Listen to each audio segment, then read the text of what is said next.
Alright, everybody, welcome back to the File Scoreboard podcast.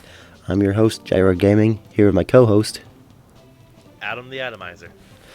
and today we are going to be rating Wario Land 4, a game for the Game Boy Advance. And let's start with our experiences on how we play the game. I'll go first. So, I played this game for about 2 or 3 hours total. Like, I played a little bit on my phone and I played a little bit on the computer to record for the podcast. And, it was decently fun. It wasn't any Metroid by any means. Like, I enjoyed the Metroid way more, but it wasn't a bad game. But I'll leave the actual in-depth reviews for the sections themselves. Atomizer, what about you? What was your experience here?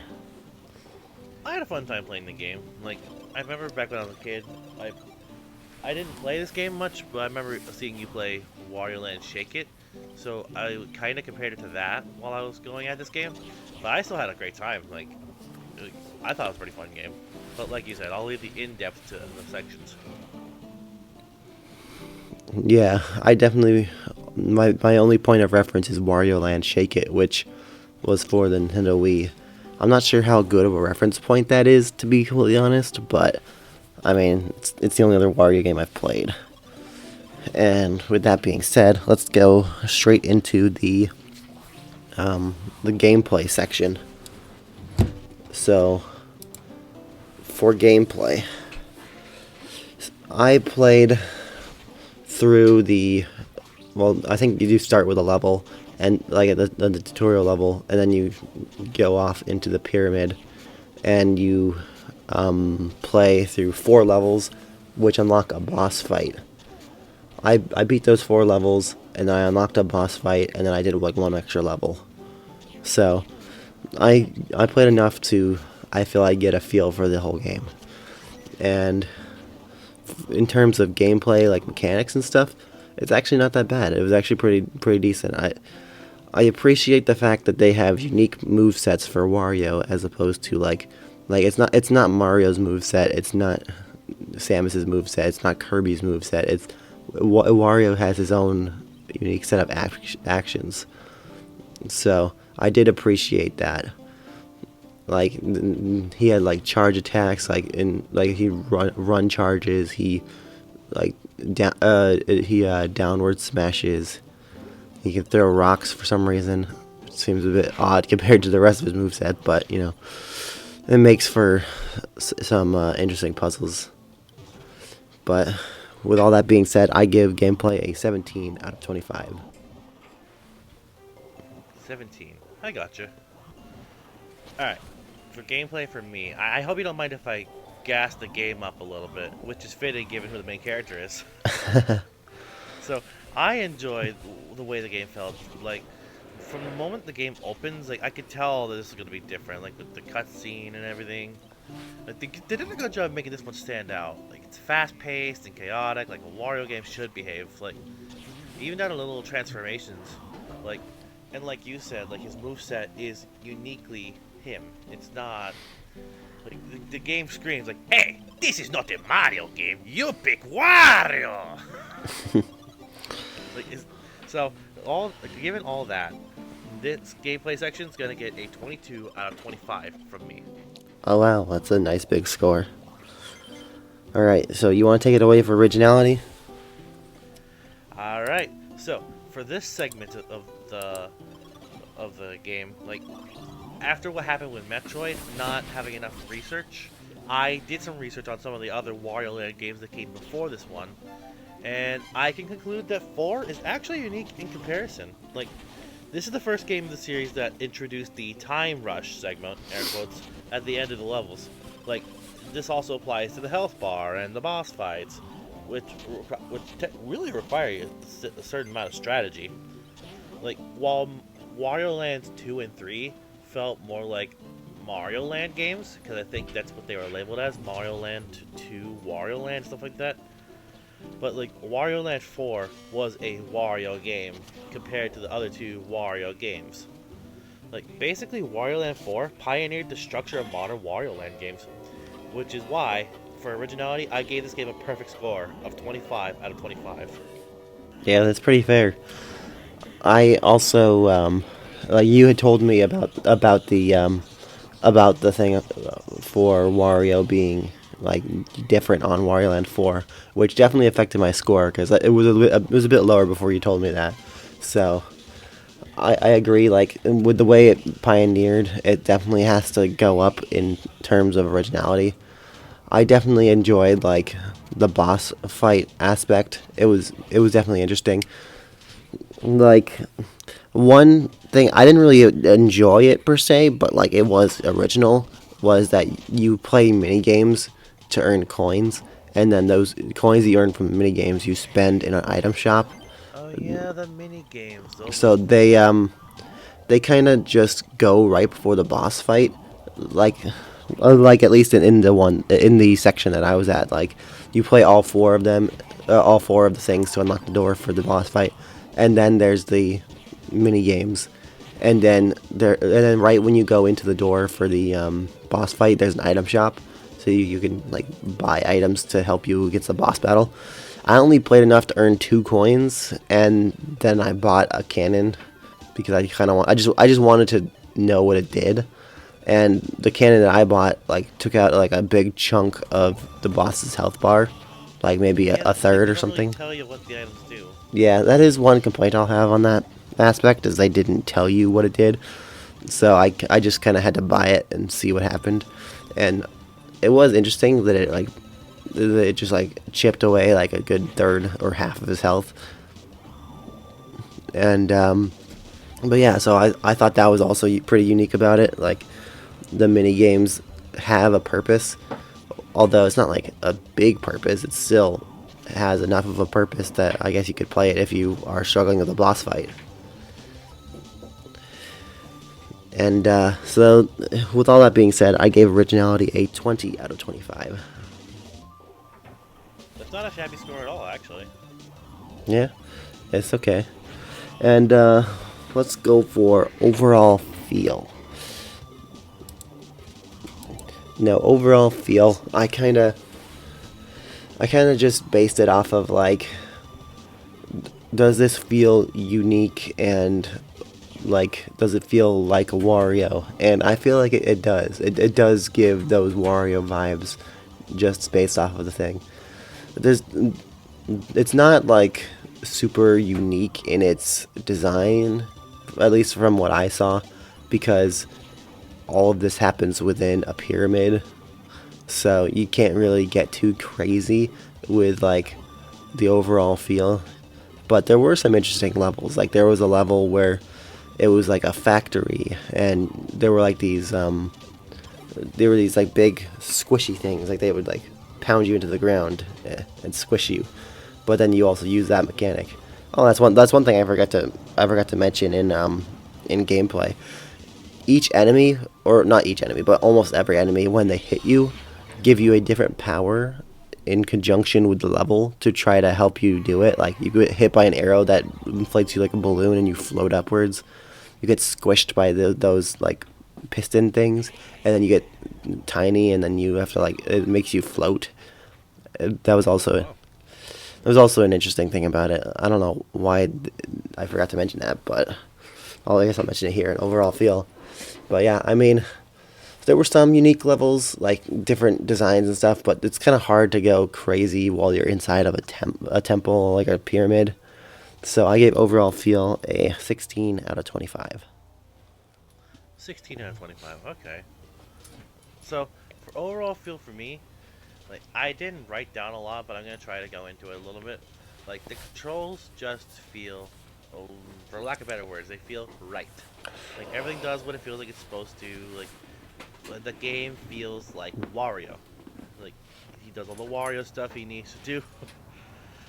Like he runs into stuff, he breaks stuff. You know, something that I would have thought would have been fun is like, given who this is, if they had added like a fart mechanic, that would have been fun. But that aside, the audio is really catchy too. Like all the soundtracks for the different levels that I played, like those were really fun too. Like I found myself just like bopping to the beat as I was going, and then when it changed after I started the time rush, like oh, I gotta go. You can feel the shift in the audio as well. And like the fact that they were able to do that on GBA was actually really impressive to me. And like it's just wacky enough that it fits being a Wario game. It's like, and I swear, with all these GBA titles we've done, they always cook with the graphics. Like the environments for these different levels, despite being in a pyramid, are something else entirely. Like one of the levels I did was like, it was like the one level was like a spooky ghost mansion where you had to dodge the ghost. So some of the ghosts would turn you into a zombie. I don't know what the purpose of that was. You had to get back into the light to turn back to normal. But there was a section where you had to be turned into a vampire bat to fly around. And then, like, there was also another segment where it was like a fiery cavern, but once you hit the little switch, it turned into an ice castle. And then the layout was entirely different. That's like on the way back as opposed to on the way there. So, for overall feel, I'm giving this one a 22 out of 25.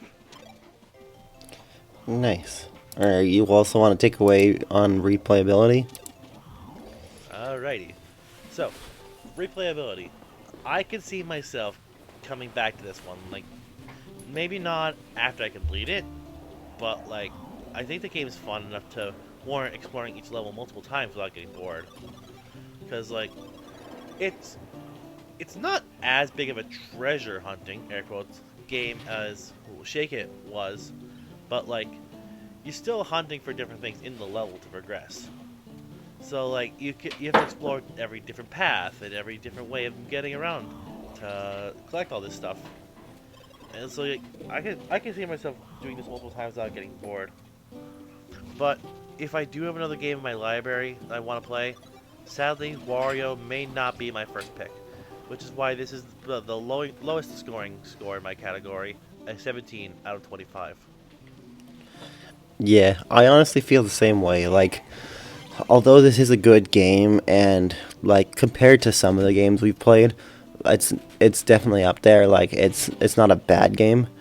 I don't know that I would pick it if given the choice between other games that are on this list, like Metroid or Mario Party or things like that. Like, I don't think I would necessarily choose to go to this right away. I don't know if I'm even going to return to this like after the fact. So my scoring is similar. Although I will say replayability for certain levels kind of annoying. Like, there's just a lot in each level, especially with having to collect the 4 different like segments of the diamond thingy to unlock the doors. Like, if you like have to replay the level for some reason, that gets annoying because you got to go all the way through it again to do it. That's fair. You were never one for repeating levels. Yeah, so I gave replayability a 14 out of 25. Sounds like I scored this thing higher overall. Yeah, that puts my score overall at a 67 out of 100. And this put me at a total of 86 out of 100. Okay, so that puts you in A tier and me in B tier. So one of us is gonna need to move here. I would be. I think it's gonna have to be you. I would be willing to move Wario Land because it might not be a B tier game, but I don't think it's better than Mario Party or Metroid. I just don't. That's fair enough. Mario Party and Metroid are like I don't know what word I'm looking for, but like Mario Party and Metroid are just like a cut above the rest of what we currently have. Yeah, exactly. So while you may be willing to move up to A tier, I might see myself not putting it above those two. Yeah, so we'll put it at the bottom of our A tiers at the moment. Yeah, that works. And so a little bit of housekeeping for the future of the scoreboard and the tier list and stuff. In order to figure out which scores go in which positions, off the pod, me and Atomizer came to an agreement on which scores each of these games would get. And in the future of this podcast, on the podcast, we're going to decide the score for each game overall. But Our current ranking is Metroid Fusion has a 90 out of 100. Mario Party 7 has an 88 out of 100. Wario Land has an 80 out of 100. Shrek 2 has a 62 out of 100. And Star Wars Jedi Academy has a 32 out of 100. 80 seems fair for Wario Land. Yeah. So, that's going to be the current ranking. So, at the end of each episode, once we decide on a tier for it, we're going to like come up with a score. So that way we decide if it's above or below something. Like, if we need to do like next week's game, we're like, oh, this game is better than Wario Land, or this game is worse than Shrek, or whatever we end up deciding, it gives us a general range for the score to be in. Right. And with that being said, talking about next week's games, so I've already got next week's game. It is Kirby Nightmare in Dreamland for the GBA, keeping it classic with the GBA titles. Kirby Nightmare in Dreamland. Okay, so I don't think that one appears on the Switch 2's library of GBA games. But that being said, I do have MGBA from my time playing Super Mario Mon and Pokemon Too Many Types. So I can find the ROM and emulate it on my PC. Yeah, I've got it on my. I've got an emulator on my PC and my phone, so it's not gonna be a problem for me either. But that'll be next week's game. I've personally never. Well, actually, I've played one Kirby game on the 3DS, but I didn't even play the whole thing. I played like a free-to-play Kirby game. And I've played one Kirby game before as well. Kirby's Amazing Mirror for the GBA. That one's technically a multiplayer game, but I solo played it just because I don't have any friends. Alright, well, that's it. Thank you guys for watching the podcast. If you like it, please like, comment, and subscribe. And check out our Patreon if you want more of us. We've finally started posting the Patreon playthroughs of the podcast. I've released episodes 1 and 2, Mario Party and Star Wars, and Atomizer has released episode 1, Mario Party. So check those out if you decide to support us on Patreon. And check out Atomizer on his channel at YouTube, on YouTube and Twitch, and my channel at Gyro Gaming. And we will see you guys next time. Later. See ya.